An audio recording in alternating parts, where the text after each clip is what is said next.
Yo, it's Billie Eilish. I just did a Zach Sang interview, and we talked about a bunch of shit, so go watch it. Let's do this. Zach Sang Show. Hello, beautiful human. We have Dan here. Hello. And we have Billie Eilish hanging out in the studio. All right. What's good? What's good? Yeah. What's good? How are you? I'm doing good. Yeah? Mm-hmm. How would you, okay. A lot of life obviously happening.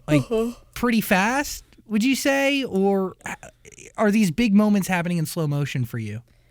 It's kind of that. I mean, everybody's saying it's happening really fast, and I guess it is, but I don't know, because would you say it's happening fast? I don't know. But, by the way, your mom is the sweetest human. My mom is laying in a beanbag as of now. It was comfortable. I'm so happy that you're comfy. I'll send you one of those too. We connected on candles. Yeah, we did. I walked in, I was like, ooh, it smells good in here. And then we started talking about Christmas trees and stuff. They have a Christmas tree in this room. Yes, we do. I don't know if you know, but it's a little sad, little fake, little white Christmas tree in the corner. No decorations, no lights. There's a ukulele blocking part of it, so I can't even see it really. We're festive all year round. There's a thing at the top. I don't know why. It's like a. That is a bow or a ribbon. Oh, that's a ribbon. Mm-hmm. Yeah. He looks like a dead animal. Anyway. But you love Christmas. I do love Christmas. There's a special place in your heart for the season. Mm-hmm. And obviously smells, your mom was saying, connected to memories. Yeah. Do you have a vivid sense of memory? When you think of things and you kind of dissect your life, do you remember every little thing, or do you remember in kind of broader strokes? For certain things, I remember everything. But then there are some things I don't even almost remember. But smells actually are kind of the reason for that. So if I have, if something happens where there was no physical or there was no smell, or there was no texture, because I have synesthesia, and it's less regular synesthesia. It's kind of synesthesia with every single thing in my life. And if you don't know what synesthesia is, for anyone, it's basically when one sense triggers another sense in your head. So for instance, maybe every day of the week has a certain color, or every number has a certain shape, or every person has a certain color or whatever. And so for me, sometimes synesthesia is really simple and it could just be that, but for me it's everything in my life has a temperature, a smell, a color, a number, a shape, a day of the week, a month, a year. It's normal for me. I don't think of it as anything weird. And so with my music even, that's how I make music. That's how I come up with my visuals. That's how I come up with artwork and the track listing and the everything about everything. Is weird. So with this album, let's just pick a random record, Bad Guy. What do you see when you hear that song? How is synesthesia connected to that, and what sense does that trigger? Well, the thing with synesthesia is that it's there's really no explanation for why you feel whatever you feel about something. So for instance, Bad Guy, I think of the number 7. I don't know why. I think it's because Bad Guy is yellow in my head and the number 7 is yellow. And the ending of Bad Guy is this red part in my head. It's red. So it's the whole first song is this kind of bright yellow, the number 7 type song, and then the end is this dark red thing, this big blob of energy. And I don't know. I mean, when my album came out, which was March 29th, which was a couple weeks ago, we had this event called the Billie Eilish Experience, which we'd been working on for half a year, which was basically bringing my synesthesia to life and letting people step in a room that's stepping into my brain. So there was a room for every single song off the album, and outside the room there was a shape and a color and a number, and then inside it was describing why everything is the way that it is. And then when you walk inside, every room had a certain smell, every room had a certain temperature, and every room was a certain color and stuff. So how weird is that for you to experience? Dude. Is that trippy? I felt exposed because it's literally like being in my head. Like I remember on the opening night, which was like the night that I went, and like it was like, you know, friends and like celebrities or Cool whatever. people? Fuck, yeah. Like I remember I was kind of standing in this I was doing some interview or something there, which I love that I have to do that even at my own party. Not that I don't love interviews, but No time off for you.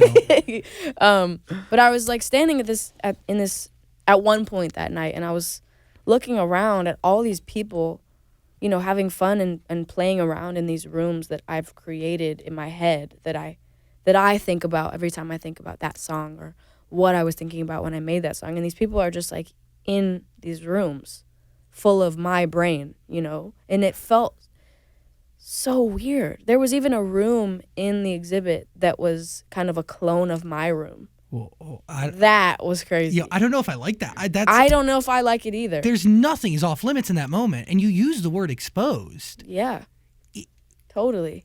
I there's no other word I can really describe. It was like I'm exposed. Like Because all of your thoughts are out there, and nothing ends up becoming your own. yeah. So after, and I want to dive so deep into this album, and there's so much to discuss here. By the way, thank you for the energy today. It really means a lot. Thank you. Yeah. I appreciate you taking the time. Knowing all that and knowing that feeling of exposure, do you change the way you'll create the next time? Will you keep thoughts to yourself? Will you Did you pull the tag off? Yeah. Thank you so much, because I've been meaning to cut it off, or I think I cut it off and did a bad job at it. There we go. Thank you so That's better. Go on. Do you change the way you create and what you share after seeing the inner workings of your brain in the freaking flesh? Tangible, like Ooh. it's tangible. It's crazy. That's a good question. I don't know if I'll change it. I mean, I think the thing that I do the most is change. Like if I even look at who I was like a year ago or less than that, you know, it's like the things I liked completely different. The things I would say, the things I wear, and that's with every human being, you know. You change every day, you know. You get older every day, and that's like you can't not get older every day, and you can't not change. And I think a lot of the time when you know, one finds themselves you know, getting some sort of success or whatever with one thing they do, they're like, I can't do something else. Like, this is it. Like, I can't, you know, this is the only thing that people are going to care about, so let me keep doing this forever. And it's like, no, I don't want to do that. I don't want to just appeal to one person and that person only for the rest of my life, you know, or that group of people or that, you know, style or whatever. You know, I want to be able to put 14 people in a room and have them, you know, listen to my song with 14 songs, listen to my album with 14 songs on it, and all of them will at least like one song. You know, 14 people who have completely different tastes. One person likes this kind of music or this or this or this or this or this. And every single one, I want them to be able to like at least one song. Even if they hate everything else. If they like one thing, that's what I want, you know? Because I want everybody to be able to love something. I don't want it to just be like, only people who like this will like this artist. So what is the Billie Eilish genre? Is it your voice? Is it who you are? Is that the common thread? I guess. I guess it's who I am, you know? I don't even know. I don't be knowing. I don't be knowing. If anybody knows, tell her. Honestly. I mean, I think that's up to the listener, for real. Like, it's just like, whatever you think it is what it is. So that's a real goal of yours moving forward. You want to be able to create an album that has a song that appeals to all different likes and tastes. Yes. Yeah. You're going to bring people together. That's the goal. Special stuff. It really is. Do you see what you're doing as special? Do you understand the impact on culture and people that your art has? Yeah. Yes.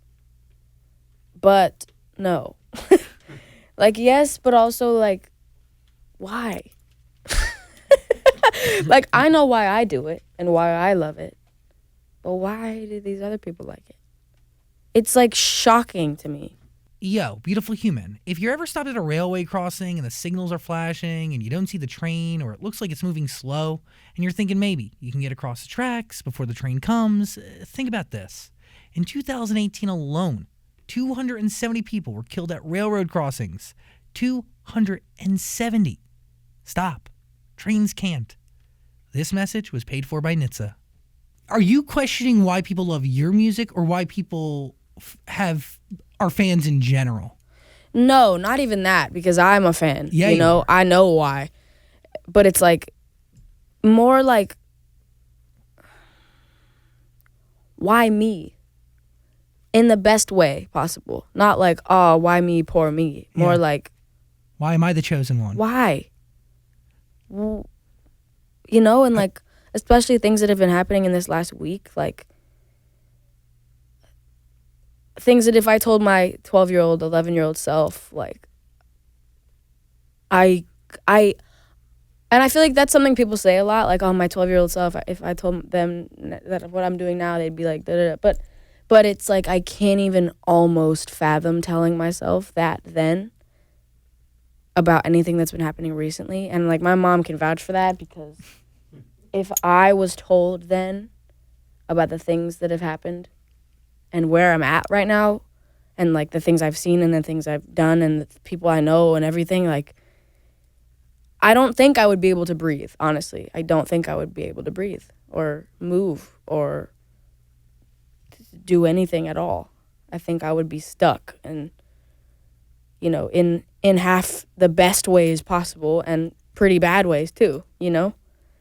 Which is really crazy to think about. Your answer gave me goosebumps because it shows a real sense of being grounded and appreciating what you have in front of you. Because it's opportunity. It's your voice, your art is being heard, and I don't know. Like, you can lose sight of that, and it's easy to lose sight of it. Yeah. Has there been a moment so far where you felt yourself losing sight of it? Mm-hmm. Who reels you back in? Who wakes you up? I mean, it's a really hard thing to get out of. I mean, I don't know. Yeah. I don't know how I get out of it. I really don't. I don't know how I, like. And the thing is that no matter what anybody tells you about how great you are or how bad you are, nothing is gonna be anything until you actually feel it. And it's like, I don't mean that with, like, love. I mean that with, like, strength and, like, believing that you are something. Because I don't think you have to love yourself. I think you should, you know, have love for yourself, but I don't think, like, there's a whole thing about, you know, make sure you love yourself before anyone else, and you do this, you know, everyone has to love yourself, or da-da-da.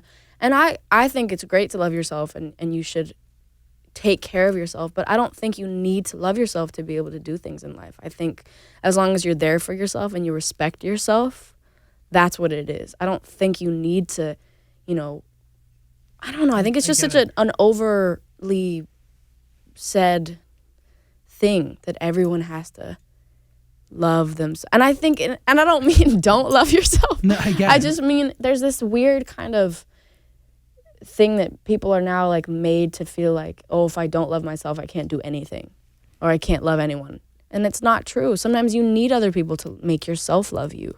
If you're stuck with yourself, it's like, what the I can't do this shit. This annoying, you know? But it's like, if you just, I don't know. No, it's the truth. Because loving yourself is a process, right? And I think through new experiences, through loving somebody else, through going through life, you then learn to love yourself because you learn new things about yourself. Exactly. But you can't hold yourself back from taking on new challenges and living life and waiting for the day that you're going to start loving yourself, because loving comes as you go. Exactly.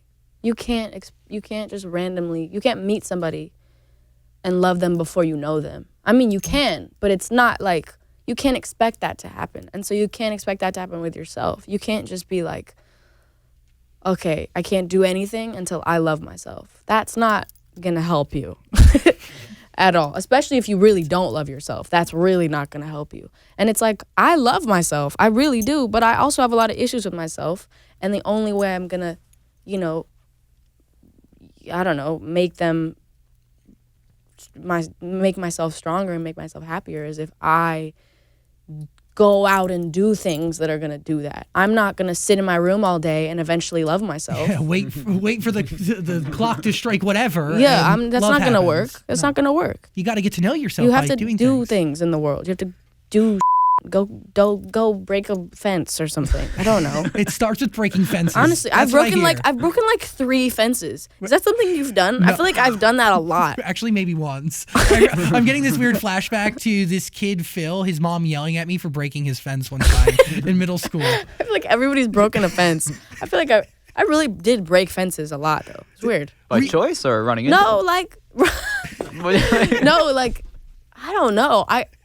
I feel like the first time I was like in a park and I was just climbing on it and like jumping on it and it broke and it fell over and stuff and like Couldn't handle you. I don't know. I learned a lot from it somehow. Like, I don't know. You brought down a divider. That is, I'm just That's saying.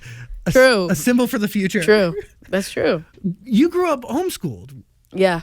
Did that shape who you are and who you will be? Because Yeah. I had to have, right? Yeah. Okay. What's the biggest lesson you learned from being homeschooled and having to be a self-motivator, having to spend all this time with your siblings? Did you teach yourself? Did your mom teach you? Yeah, my parents taught me. But I mean, listen, I have never been to school, so I can't tell you why it's better or worse than school. I can't tell you that, you know, it's different in this way or it's different in that way because I've literally never been in a school. I stepped foot in the first high school ever that I've ever stepped foot in like a week ago. Oh my God, how'd it feel? Felt like a movie set. I was like, ugh, where are the annoying high school actors? Like, Where are the jocks at? where are the jackets with the writing and shit? Show me a nerd with suspenders and tape on the glasses. I literally, like, it was really fun because I did a show at this, like, Cleveland school. I don't know. I don't know, but I did a show there and I stepped foot in the, like, hallway and I was like, ugh. I was like, whoa. Yeah, it's like stale. a hallway, like a school, like crazy. I had never stepped foot in one. It was really fun though. They were super sweet. Does any part of you want to one day maybe experience that? No. No, dude. I get it. You know what? Like, there are a lot of different ways of homeschooling, and a lot of people do it differently. I think everyone really does it differently, unless you're like doing it with other people. But, you know, some people have tutors come to their house and like sit down at a table and work for however many hours. Some people have like classes they go to, or they have a certain teacher, or they have their parents give them homework and stuff, and then they sit and they do it, and I don't even know. And then there's like people who do like no school, where it's literally just not school. Yeah.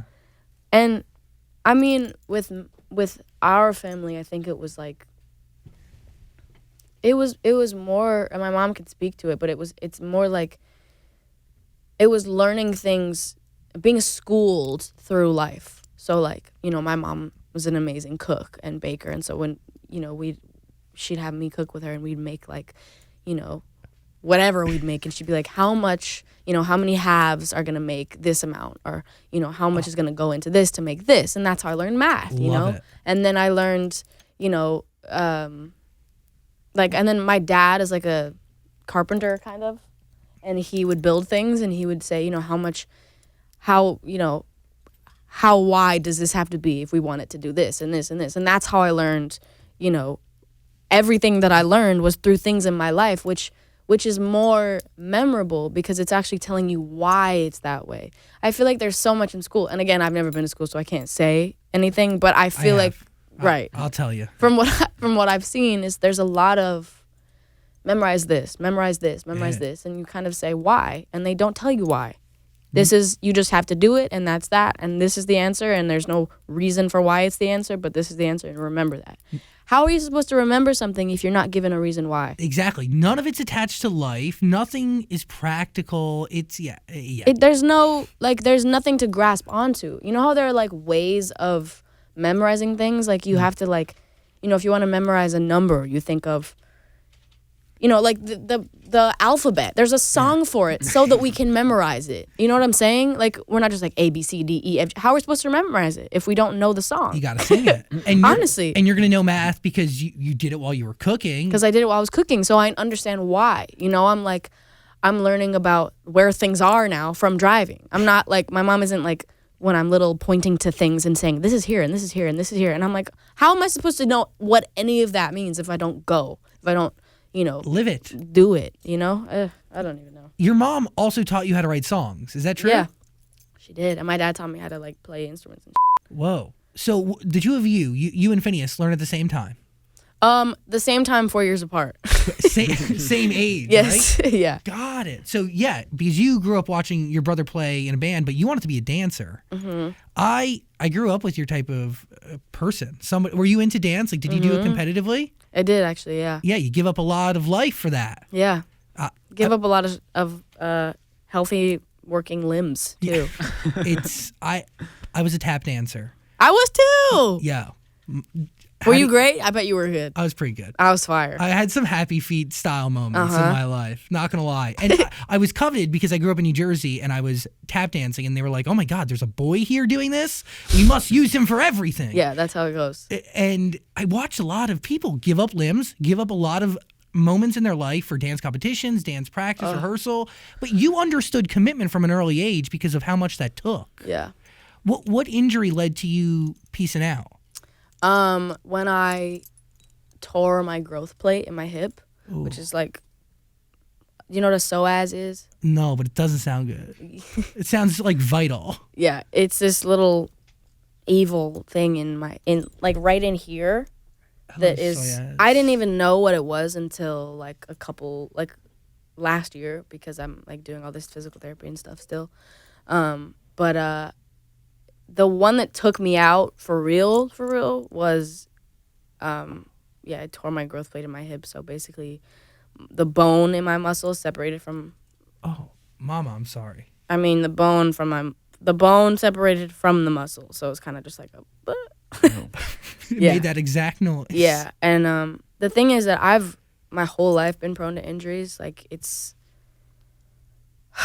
so bad, like since I was really little, and now still like I have this horrible pain here and in my lower back and in my shoulder and in my neck, and I don't know why, dude. I'm like 17 and my body is like broken, and it has been for what?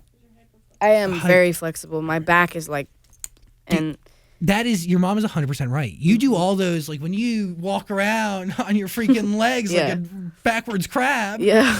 Yeah. And you do all these weird things. Like that's you. Yeah. I got way too flexible elements of myself. And, like my splits are way insane. And I used to be able to like, kind of be in my splits kind of like that with my foot up on something. I can still do it. But don't. But I'm not going to. But like, I've sprained this ankle like 6 or 7 times. I sprained this ankle like twice. I had tendonitis in this foot. I woke up with it. Nothing even happened. And it's like, I mean, I've said this before that it's like, when you maybe, you're skiing, like someone could be skiing and then get an injury and break their leg or something, and then they have a broken leg, and that sucks. But at least it was from something. My injuries. Your injuries. My injuries have always been from nothing. Literally, like nothing. I mean, obviously it's from something in my body. But there's nothing that I can blame it on. I get it. Besides myself. There's no one like action that caused this I can't injury. be like, oh yeah, I fell off of something, or I fell into blah blah blah. I tripped on that. I did that. I fell off a blank. I ran into this, and it's. My whole life, it's been like that. I woke up with tendonitis, Are you going to the doctor? I've been to the doctor. I've been to so much physical therapy for years and years. I've had, it's so bad. I mean, on this last tour when I was in Europe, I sprained this ankle twice in the first week. I threw my neck out, and then I got shin splints in both of my legs. Does it have anything to do with all the jumping you do on stage? Yes, Your mom is cracking up back there. it does. Whenever I see you perform, I'm like, she's gonna hurt herself. Dude. Well, yes, but it's not. It's just like No, you want to be 17 and invincible, which you and I am deserve to be. so not. I am in so much pain. This neck is this shoulder neck situation is so painful. My hip over here is, you wouldn't even believe it. So do you feel like you have to change how you perform so you don't? Nope, Like, I mean, you're only fuck no. 17. So I'd rather die. okay. But that's That's why it's so bad. Because I would rather not do a show than do a crappy version. Honestly, for myself and for the audience. Like there was on my last tour when I had shin splints and I had a sprained ankle and I threw out my neck and everything. Like there was a moment. I think it was in Manchester, where I was in so much pain that it was the first time I've ever thought that I had to cancel a show. Not because I'm in too much pain to cancel a show. It was more like I can't do the show I want to. I can't give you the show that I want to give you. And it's like that's the worst part, because the thing is that my favorite part about all this is the shows. And that's the only reason I do tour. Trash. But it's great, though, because I love shows. So that's why I do it, is for the shows. But then it's like, if I can't do the show how I want, then it's just a very bad, dark place. because you don't want to let yourself down. I do not want to let myself down. I will beat my ass if I let myself down. But that's also attached to you feeling like you let the audience down, right? Yes. And didn't give them a show that they deserve. Yeah. Mm-hmm. That's passion and commitment. Yeah. You understand what's on the line. Yes. What is on the line? Well, it's weird because people say, and they might be, I don't know, people, my team and stuff, and people have said, like, that I could literally go out on the stage and lay on the floor for an hour and the audience would be perfectly fine with it. That's what they've said. Because it's, there are some, those kids are amazing and they are just there to have fun. And it's like, they're not going to be mad at me, They just want to have fun with you in the same room as you. Yeah, but I don't, like, it's the same thing that's like, people think, there's like a whole thing about like girls who wear makeup, like you're only wearing makeup for guys. Da-da-da. No, they're not. They're wearing it for themselves. Yeah, to feel good. You get your nails done for you. You get your makeup fire and looking sick as hell for you. You're not doing that for anybody. I don't dress for anybody. I dress for myself. I look the way that I look for myself. I'll spend a whole day alone in a house and I dress the way that I dress. Still, No. I wear all the chains that I wear alone. Just this massive echoing clinking of you Yes. in an empty house walking around. This is for nobody but me. Just trying to do chores. Yeah, and as much as my shows are for everybody else, they are also for me. Yeah. And it is my happy place, and it is my, peace and joy, and I don't want to f*** it up. I don't want it to look stupid. I get it. You say these shows are like everything, but you posted before the Europe trip, like, I don't want to go or take me home, whatever, on Instagram. True. So is it, what is it? Do you love it? Do you hate it? Is it a combination of both? The shows aren't even a question when I'm saying I want to go home. When I want to go home, it's because of tour, because that shit is rough. And also I was injured, and then it's like, I'm on tour, not even doing the show I want to do, so it's just a bunch of miserable shit at once. But the main difficult thing is like leaving everyone that you love, because it's like, when I feel like people don't really think about it the same way, because like, when someone goes off to college, it's like the saddest thing in the world. Yeah. And they're all like, they pity themselves forever, and they're like, oh, my best friend is at college, my girlfriend is at college, my boyfriend is I'm gone for like all of the whole year, basically. Cry for me. Like, but no, don't cry for me, because I'm not trying to pity myself, because it is fire. But it's just like, it is really difficult to leave the people that you love, that you want to spend your whole life with, and it's like, I don't know. It's also like, when you're gone, everybody gets used to you being gone. Life does not stop. Yeah. And that's how it should be. You know, it's same with when people die. You know, you can't just mourn for the rest of your life. You can keep it in your heart and you can keep it in your head, but you can't let it ruin every single thing in your life. And nobody should. That's how it works. Everything has to move on. When someone dies, when someone moves away, when somebody leaves or, you know, isn't like breaks up with you or whatever, the whole thing about life is you have to move on. You have to let things be the way that they are and try to be as happy as possible with the circumstances. But it's like,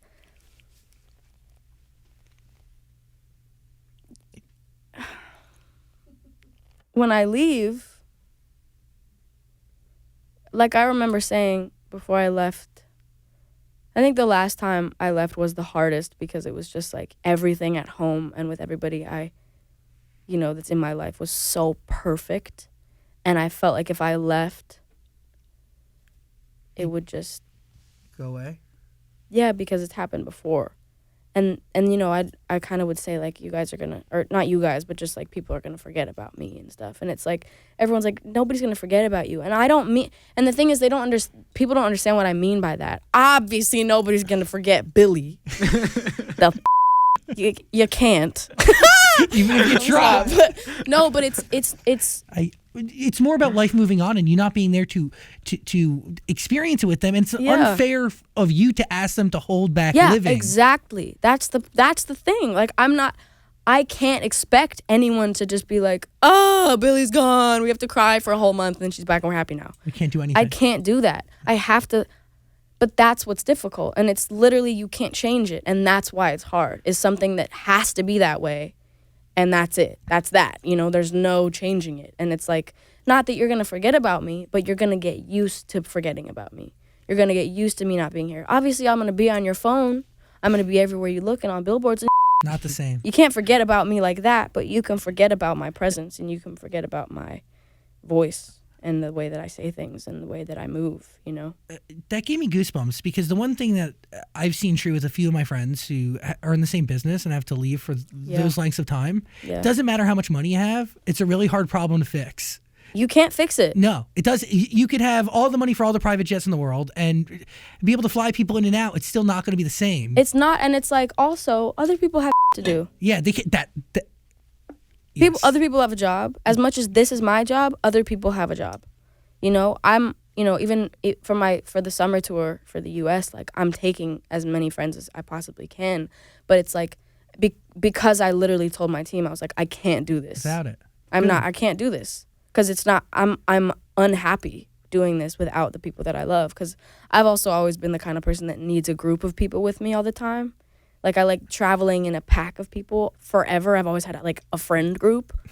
I'm so Never right a there good with friend group, but actually. But a group. But a group. I mean, there was, like, a point where I had a good one, maybe. And, like, right now, like, I think I do. But it's, like, or it's, like, people that I just, like, with and that fuck with me, I think. So it's, like, it's raw. Is your filter different, though? Looking for friends today or adding people to the group? Yeah. Yeah. I don't be knowing. You got a bull squash meter? What? Bull squash? Like, is that? Can you send somebody's bull from a mile away? I wish I could. It's very difficult to figure out who the is who out here. Like, or what they're trying to do. You know? Like, what are your intentions here? You know? And I just mean, like, people, not even, like, with me. Like, just, like, what? Is it business? Is it friendship? Right. I don't even, is it where you are trying to go? Where are you trying to get? Where are you trying to leech off of me or whatever? But I think I have people in my life right now that actually really care about me and that I just love to my core. But so, like, I'm making it a very big, I think, priority to actually take people with me. And also, I have a couple friends that are artists that, like, Khalid takes his friends with him on tour. And I remember when he started doing that, I just was like, I need to do that. Because I know myself and I know how I work and how I get unhappy and how I get happy. And, like, that was always something I really wanted to do. And the fact that he did it and he figured out a way to do it, I just was like, I need to do that for myself because I know that he needed to do it for himself. So I'm working on it. We're trying to do that for this summer. You're going to have the time of your life. I think so. I know so. I have friends who did tour without friends and then friends who did tour with friends. Dude, I've done it for difference. like a couple days at some points with like one person. Whew. It feels great. It's great. Yeah, You have your ride or die. I do. Okay. There's a lot here, and we've covered a lot so far. What are you thinking right now, Dan? I'm going to use you for a second just to let me reorganize my thoughts. I know we have to wrap soon. We have 5 minutes. I want to talk about Coachella. What happened? Was it all the good girls go to hell? You forgot some lyrics? Dude, I was so excited to do that song. You know what's crazy?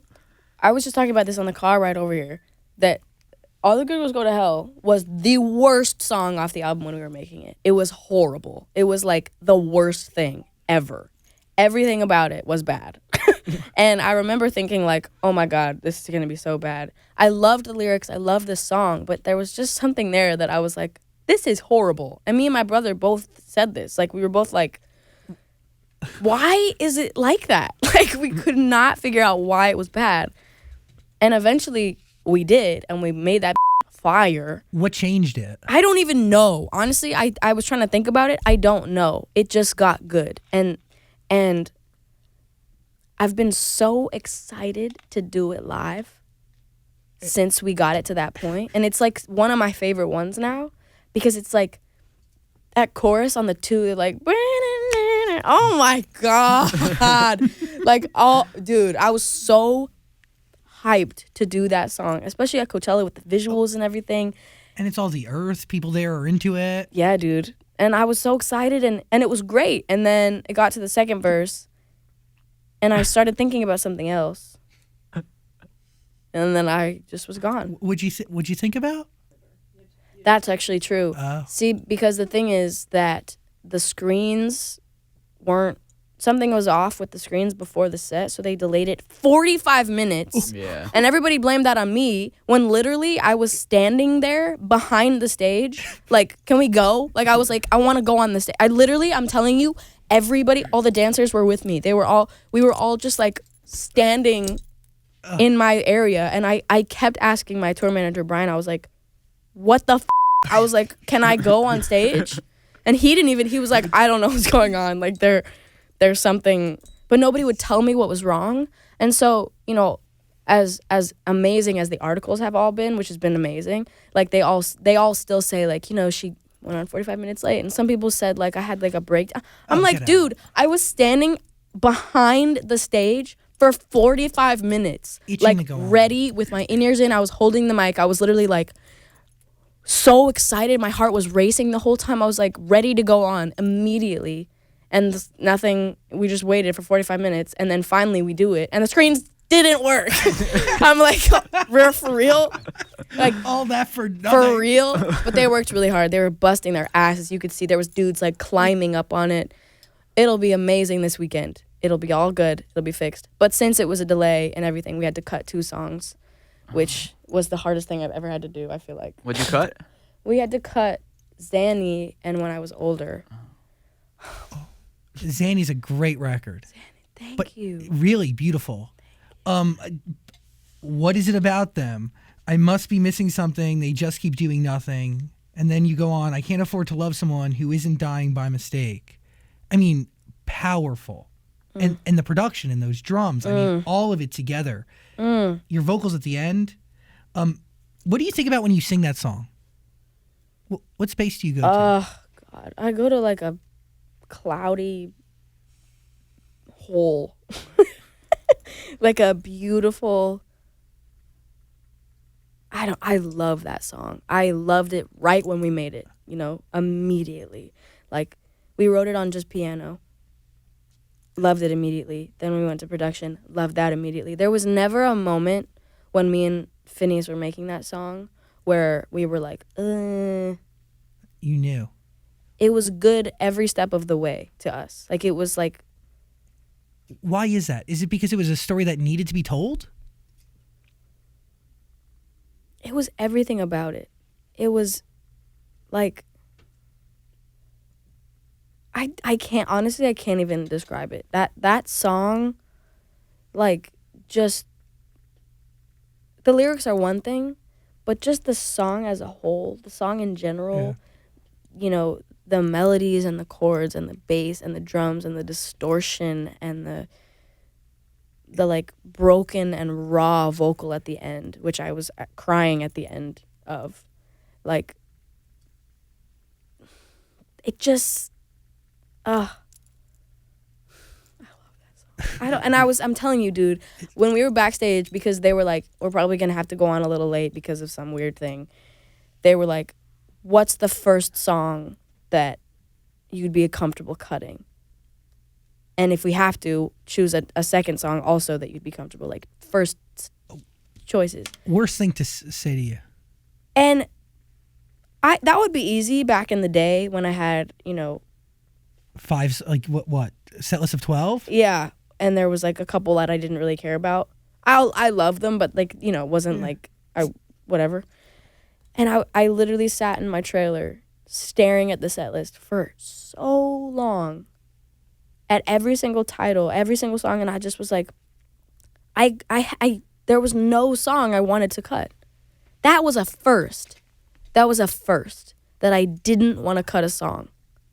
That's the first time I've ever felt that way. There's always been a song that I was like, you know, even if I like it, I still was like, they don't really like it. You know, I don't really want to do it. Da, da, da, da. I could not. It's an important message that song has. And that, obviously, for that Coachella crowd, gets people going, tells them a story that they need. Because it is about safe drug use. That's what you've said, right? Yeah. It's really... And when I was older, the visuals, Yeah. We'll do it this week. Don't worry about it. It'll be better this week. Wow, that is the ultimate hype. It is. You, by the way, just going back real quick, and I know we got to wrap it up. Ocean Eyes, you made that record. That really sets you up. You made that record thinking about lyrical and contemporary dance. Mm-hmm. Did dance play a role in the creation of When We All Fall Asleep, Where Do We Go? I think subconsciously it did. But I think also in general with all my music, it always has. Because, you know, as I grew up as a dancer. I grew up finding music through dance.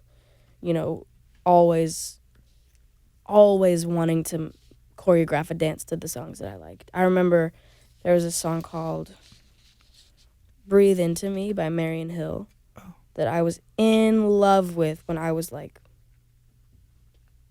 I think 11 or 12. No, I think I was 12. And I choreographed a whole dance to it in my yard. And I would do that to tons of songs, like all my favorite songs. I would make my own dances up. You know, I'd film myself doing random dances to stuff because that's what music made me want to do. It made me want to sing and it made me want to move and dance. And, you know, in making Ocean Eyes, that song initially came about because my dance teacher asked me to make a song. Which is so weird. Which is so crazy. I wonder how that dude feels. Like, it's because I've seen him since, and it's like, he's just like, this is crazy. Like, because it's like, what? That, you know, into, I don't even know. And I think, like, you it's not a real song if you can't move to it, if you can't dance to it. Is there something special about your parents' house where you created this album? And is that something that you never want to change throughout your creative journey? The house? Yeah. Because you make the songs in your house, right? Yeah, I do. Yeah, it was until a little bit kind of recently because some creepy stuff has been happening because sorry. people know my address. I'm really sorry because there's memories and there's energy in that house. It's really, really that's not fair. Yeah, it's not fair at all. Especially because it's like, it doesn't matter. We don't have to go into that. Yeah. But no, that house is like my house. Like that, it's where I've never moved, you know? I grew up there. That's where I did everything. That's where I lived.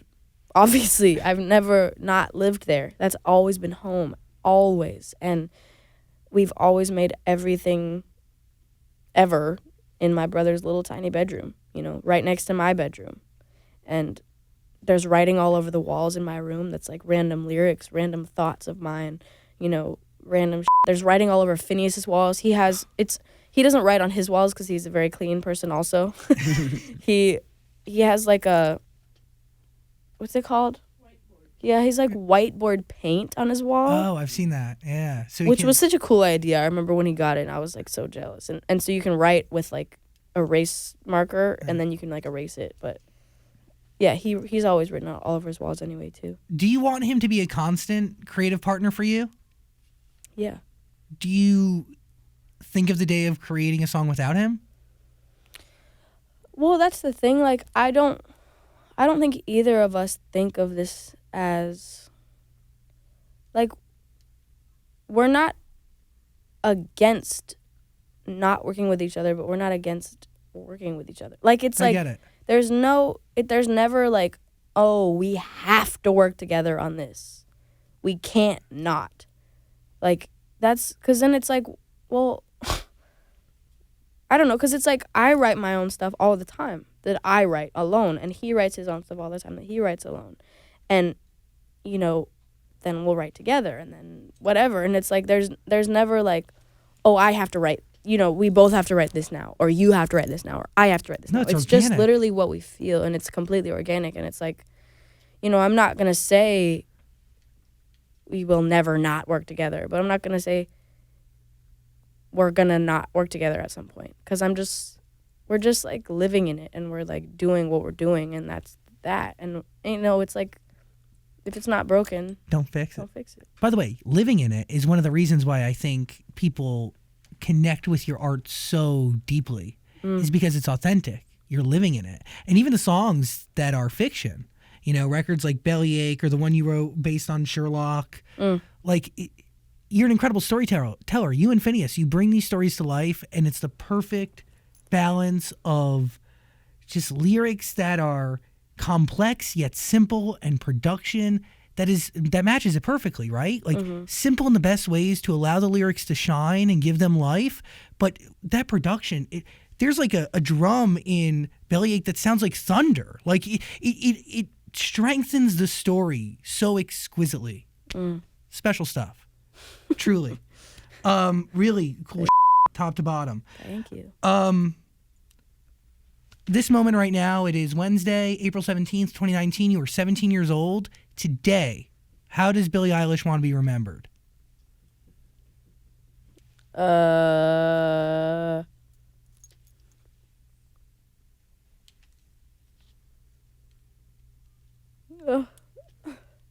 those nipples on that shirt? No, they're beards. They're what? They're beards. I brought in. Those look like crazy hairy nipples. I wish.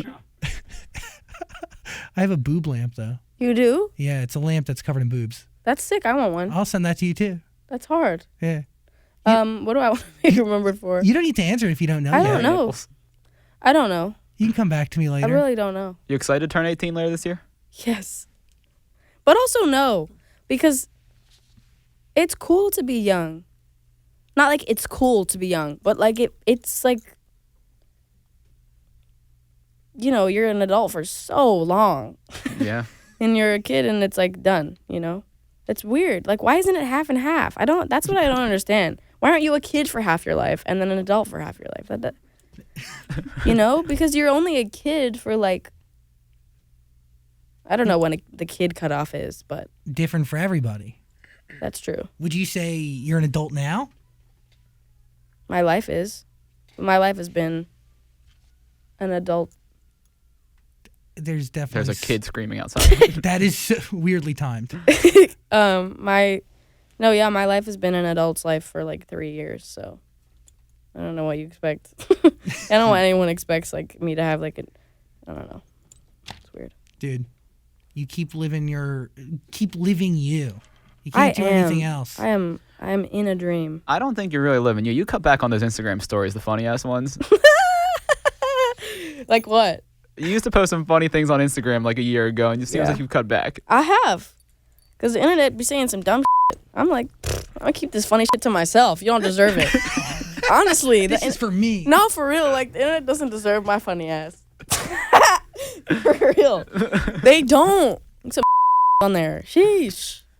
God, I make one joke and it's like, jeez.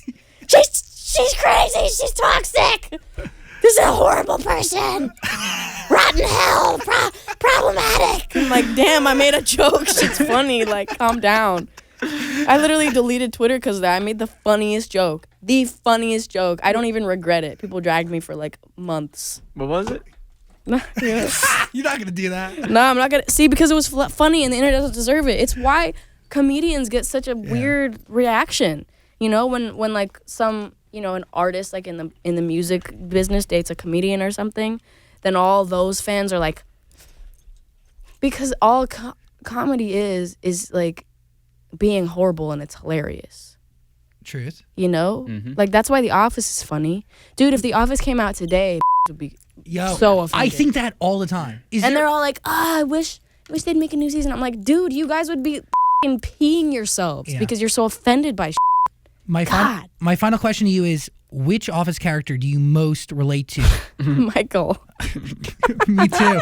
And I did a personality test the other day, and I'm hoping I answered the questions wrong, but I have the same personality type as Michael Scott. Okay, fire. Yeah. Thanks. I feel like that's an insult, but no. Hopefully without all the racist that he says. Yeah. Oh my God. It's It's like crazy. That show. But he means well sometimes. Anyway. Well, they made him in such a character that's like, you feel for him and you have so much love for him, but you're also like, this dude is horrible. But he's so great, though. Dude. It's conflicting. Dude, Steve Carell, dude. Oh my God. What an incredible human. Billie Eilish, we end on that note. I know everyone's going to come. Can I ask one question real quick? I've wanted to ask this forever. Oh. Go. How do you feel about people calling you an industry plant? Oh. Okay, you know what? I just want to hear the reasons why that's said. Because I could understand it for somebody that, you know, I don't want to name names because I actually don't believe in the industry plant because it's actually impossible to make somebody genuinely successful, like, and it be fake. I agree. You can get famous and it can be fake, but you can't actually have people love you and like cherish you and have art that's really good. That's it. You can buy the idea of fame. Yeah, and I understand the like, what's the word, the phrase or whatever. Yeah, the term, phrase, whatever. You know, it would make sense if my mom was some like crazy famous, you know, model or actress or singer or something. Then it would make sense to me. Yeah. Well, a little bit. I love my mom, and my mom is insanely talented and an amazing actress and an amazing songwriter. And I learned how to play music and how to write music from her. I learned from my dad how to, you know, play the piano and play the ukulele, but they're nobodies. I love you, Mom, but you agree. We've talked about this before because where's the plant? Yeah, where's the seed, bro? Where'd you put it? Like, I'd love to be an industry plant. I would love to have not worked hard for this. I would have loved that, you know, to not do anything. But the thing is, even industry plants work really hard. Yeah. People that are born into families, and it's like, that's not fair. That's not fair that anybody that was born into a rich family or into a famous family is automatically an industry plant. That's not fair. They were born. They didn't choose to be born. They deserve their own shot. You know? And it's like, also, like, people think industry plants are like, you know, like record labels getting together and saying like, who's gonna be the right look for blank, and like, let's do this and then put this here and like make all these fake da-da-da-da. And it's like, you couldn't do that if you tried. You can't do that. And I don't think you can fake what you're doing. No. You can't fake This like is- raw. Yeah. And it's like, I respect everybody's opinion. Go ahead and think I'm an industry plant. I'm fine. I'm doing just fine. But it's like, it's just weird to me because it's like, it doesn't. I was gonna say something and it's gonna be great. I don't remember what I was gonna say though. They're gonna kill me in the corner if I don't. I know wrap they you are. up. He's doing this. He's been doing this for like 40 minutes. I know. What the was I gonna say? While you do that, I'm gonna tell everybody. Listen, when we all fall asleep, where do we go? It deserves your ear times 1,000. It does. With you, Billie Eilish. Thank you. Thank you for giving us time and energy and fucking with us. Do you remember what you wanted to say? Final I'm thought? gonna remember it like when I leave. Okay. And it's gonna drive me insane. Hold on, just give me a second. Okay.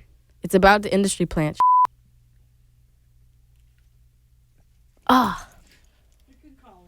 Yeah, call I could us. call it in. Billie Eilish, everybody. Love. Really. Love you deep. Thank you. Thank you. I really hope you enjoyed that conversation. If you did, please subscribe and also check out our podcast. There's a link in the description, and also comment and like and do things. Other interviews are on the screen somewhere, so click them. Thanks for watching.